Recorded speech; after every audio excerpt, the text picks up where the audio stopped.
I'm Feroz Karim. I'm with the Youth Action Crew. Today we have Dean Heng running for West District up for election, and he's going to talk about the youth.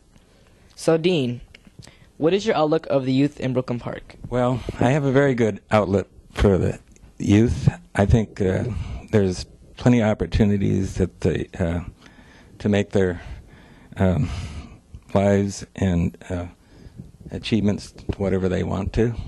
And sure, there are problems, but I think working with families, friends, schools, churches, and community, I think they can get through those. So I have a very good outlook for the youth. What are your plans to help the youth in the city? Okay, I'm going to take it from an approach of how to plan for the growth of programs for the youth. And first thing I would do, I'd establish a dialogue with the youth. And I'd find out what Brooklyn Park is doing to prevent them from reaching their goals, and then or what things that they would like to see Brooklyn Park do to help them reach their goals, and then ask youth why they think Brooklyn Park should provide them with opportunities, and if the taxpayers are paying for it, what benefits do they get from it also. Then, based on this information, I would like to talk a little bit about the concept of a youth center. And I just don't see how a youth center in itself can provide all the opportunities that are going to come from this list that's generated. And so what they're going to have to do is inventory all existing facilities and then see what possible opportunities exist in those, and then look at some of the existing facilities, such as the community center right here. We have a senior center, and yet why can't we have a portion of the facility for the youth, and so on. And then I would look at other organizations. Why not work with the cable companies, TV cable companies, and produce a monthly or a weekly what's happening in Brooklyn Park for the youth kind of programs. And then also you can have, through the cable companies, you can have programs for production and the whole realm of things that go along with production of TV shows and so forth, and actually produce your own. And I think that would be important and can get the message out about what's available for the youth. The other thing is, for those that don't know, we have a new children's theater that just opened up in Osseo, and also we have a theater up in Anoka. And they offer a lot of acting classes and so forth. And I could see, for example, that they would get involved with the youth and actually doing productions and so forth, stage and scenery and so forth. And they could probably even, I know the Osseo Children's Theaters is right now planning on like 3 productions a year, and they're looking for other opportunities, and so it'd be another choice. But the concept of, one facility is your total answer, I think you've got to look beyond that. And then I would look at proposed developments. The library is, the county is in the plans for doing a new county library up in this area. Location is uncertain yet. Why don't the youth? Because the adults are asking for like reading rooms for adults only.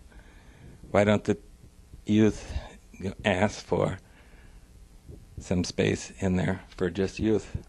Things like that. So And then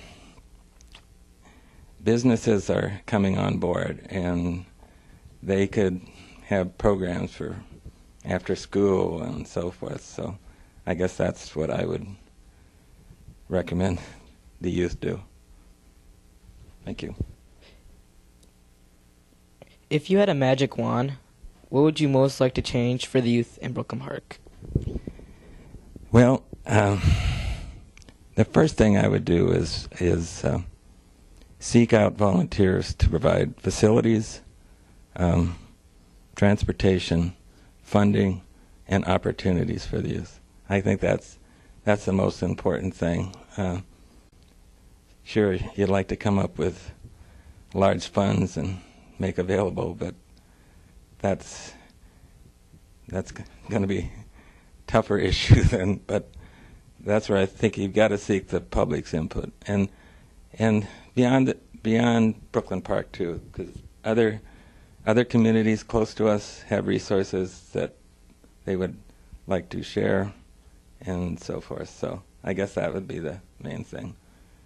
And then just in the kind of a offbeat to this, but I would like to see the schools go back. I know they're under no student left behind, or whatever the programs are, but it's sort of taking away from the upper part of the schools. They're just trying to raise the lower limits, but they're not trying to raise the higher limits.